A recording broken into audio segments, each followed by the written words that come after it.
Salut, si tu kiffes mes vidéos, n'hésite surtout pas à t'abonner, à activer la cloche et à lâcher un like. Merci. A tarnished of no renown.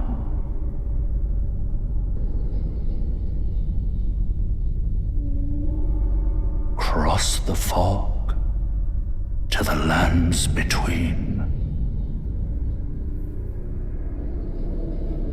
To stand before the Elden Ring.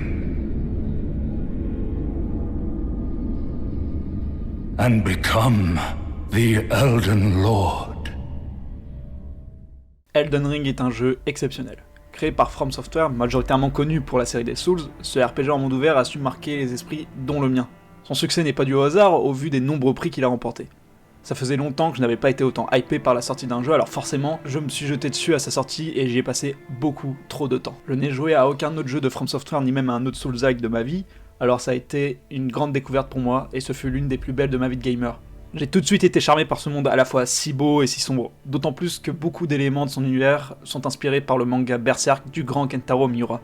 Il était donc évident que je me jette sur l'adaptation manga de ce chef-d'œuvre qui est Elden Ring. Salut, c'est Jugboy, j'espère que tu vas bien, et aujourd'hui on se retrouve pour parler de l'adaptation manga de Elden Ring, de ce que j'en ai pensé, mon ressenti. Au premier abord, on est en droit de penser qu'il s'agit d'un seinen, puisque l'univers est sombre et dangereux comme l'est un Berserk. Cependant, les premières pages nous font bien comprendre que l'univers est bien le même, mais que le manga prend une tournure plus humoristique.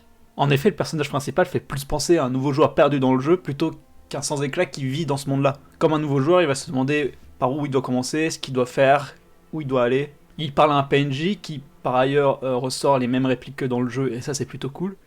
Mais il est vite perdu par la tonne d'informations qui est donnée.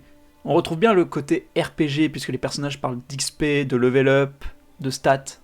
Ça donne l'impression que le perso principal, nommé sans nom, vient de notre monde, comme si on pouvait voir la partie d'un joueur lambda qui découvrirait Elden Ring. On pourrait presque penser à un isekai. Alors j'ai personnellement beaucoup de mal avec les isekai, c'est pas un genre qui m'attire particulièrement. Donc c'est un aspect qui m'a un peu gêné dans ma lecture.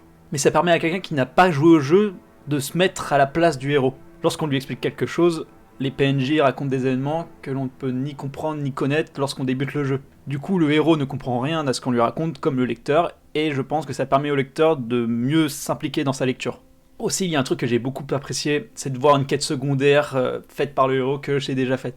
J'étais là en mode « Oh mon dieu, mais je l'ai faite, cette quête c'est trop bien !» Mais comme je l'ai dit, l'humour est très présent dans le manga, et en soi ça ne me dérange pas du tout, sauf pour un personnage, Blade.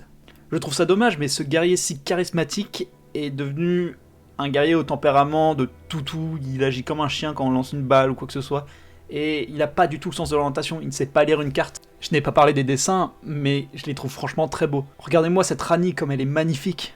Oui les gars, pour moi Rani est la meilleure waifu du jeu. L'auteur du manga Nikishi Tobita est également l'auteur de Shinobi Gataki ou de Monster Monster, mais je vais pas vous le cacher, je ne connais pas du tout ces mangas. Cela dit, je dois avouer que les dessins m'ont charmé, surtout quand on voit la meilleure waifu boudée. Pour résumer, Elden Ring est loin du seinen qu'on pourrait attendre, mais je pense que c'est pour pouvoir toucher un plus grand public plutôt que de se restreindre au public averti. L'humour présent dans un univers si sombre permet de créer un décalage plutôt intéressant lorsqu'on connaît les jeux, et ça reste toujours amusant de voir comment c'est détourné.